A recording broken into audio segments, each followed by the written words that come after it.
बच्चों, हमने पिछली कक्षा में विशेषण के 2 प्रकार सीख लिए थे। अब बचे हुए 2 प्रकार हम इस कक्षा में सीखने वाले हैं।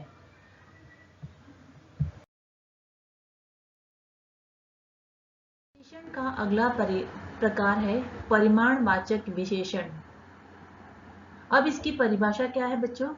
जिस विशेषण से नाप तौल आदि का बोध होता है उसे परिमाणवाचक विशेषण कहते हैं। मतलब जिस वस्तु को नापा और तौला जाता है उसे हम कहेंगे परिमाणवाचक विशेषण। उदाहरण दिया है, सेठ जी 1 किलो मिठाई लाए। अब यहाँ पर देखेंगे 1 किलो, यहाँ पे तौला गया है मिठाई को। उसी प्रकार दूसरा है, तुम्हारी कमीज के लिए 2 मीटर कपड़ा काफी होगा। 2 मीटर, 2 मीटर क्या बच्चों? कपड़ा। तो कपड़े के बारे में कहा गया है 2 मीटर, तो हम कहेंगे 2 मीटर परिमाणवाचक विशेषण। उसी प्रकार तीसरा उदाहरण है, तुम थोड़ा खाना खा लो। खाना खाना है, कितना? थोड़ा सा, तो हम कहेंगे परिमाणवाचक विशेषण। अब हम इसे चित्र के माध्यम से समझेंगे।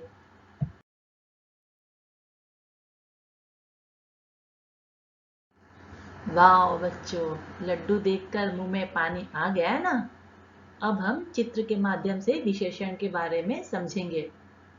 पहला वाक्य दिया है, सेठ जी 1 किलो मिठाई लाए। अब यह मिठाई है, कितना किलो है? 1 किलो।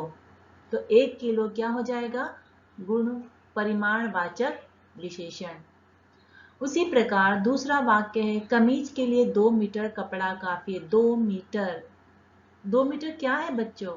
कपड़ा। तो 2 मीटर हो जाएगा परिमाणवाचक विशेषण।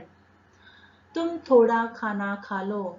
थोड़ा खाना, कितना खाना है? थोड़ा खाना है, तो थोड़ा हो जाएगा परिमाणवाचक विशेषण।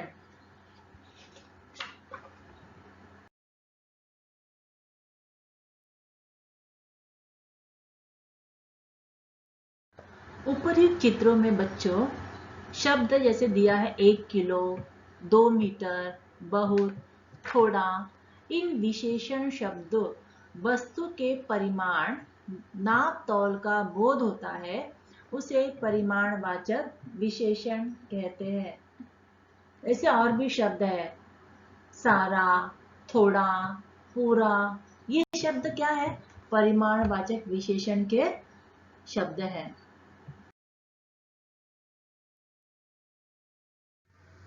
यहाँ पर देखेंगे बच्चों, विशेषण का अंतिम प्रकार है सार्वनामिक विशेषण।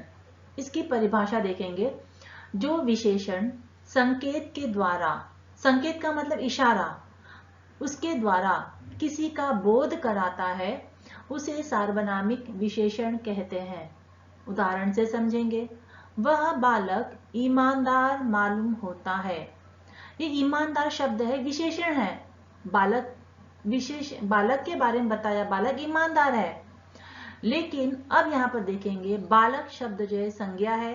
संज्ञा के पहले वह शब्द आया है, वह बालक की ओर संकेत कर रहा है कि बालक ईमानदार मालूम होता है, तो वह शब्द हो जाएगा सार्वनामिक विशेषण।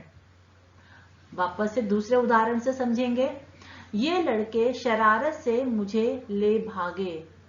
अब लड़के, ये क्या है? संज्ञा। संज्ञा के पहले ये शब्द आया है, ये क्या है? सर्वनाम। तो ये जो है लड़के की तरफ संकेत कर रहा है कि लड़के कैसे है? शरारत से मुझे ले भागे, तो ये शब्द हो जाएगा सार्वनामिक विशेषण। उसी प्रकार इन बगुलों में कहीं हंस छिपा बैठा है। अभी इन बगुलों की ओर संकेत कर रहे हैं, तो इन शब्द हो जाएगा सार्वनामिक विशेषण। उसी प्रकार वे कहानियां हमें आज भी याद है। अब कहानियां, ये संज्ञा, संज्ञा के पहले वे सर्वनाम लगा है और वे शब्द जो है कहानियों की ओर संकेत कर रहे हैं, तो हम कहेंगे वे, यह हो जाएगा सार्वनामिक विशेषण।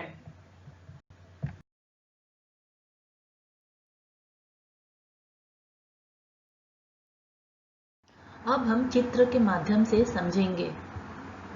चित्र दिया हुआ है एक लड़के का, तो वाक्य है, वह लड़का ईमानदार है। अब वह शब्द जो है लड़के की तरफ संकेत कर रहा है, तो वह लड़का कैसा है? ईमानदार है। उसी प्रकार दूसरा है वे कहानियां, तो वे शब्द जो है कहानियों की ओर संकेत कर रहे हैं, आज भी हमें याद है। तो वे शब्द क्या हो जाएगा? सार्वनामिक विशेषण। वह और वे शब्द सार्वनामिक विशेषण कहलाएंगे।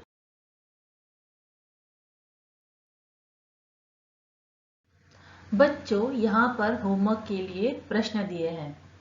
पहला है, वाक्यों से विशेषण शब्द छांटकर उनके भेद लिखना है। आपको अधोरेखित किए हुए शब्दों को देख करके उसका भेद लिखना है। पहला वाक्य है, छोटी बहन तनिक बच्ची थी।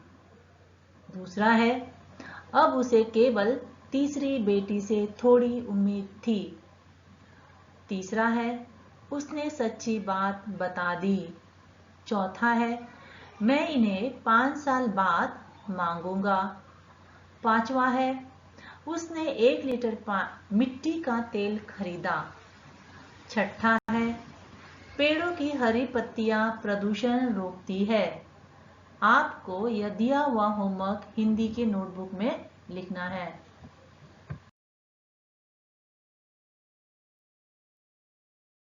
बच्चों, विशेषण यह व्याकरण यहीं पर समाप्त हो रहा है। अब हम पुनः अगली कक्षा में मिलेंगे। धन्यवाद।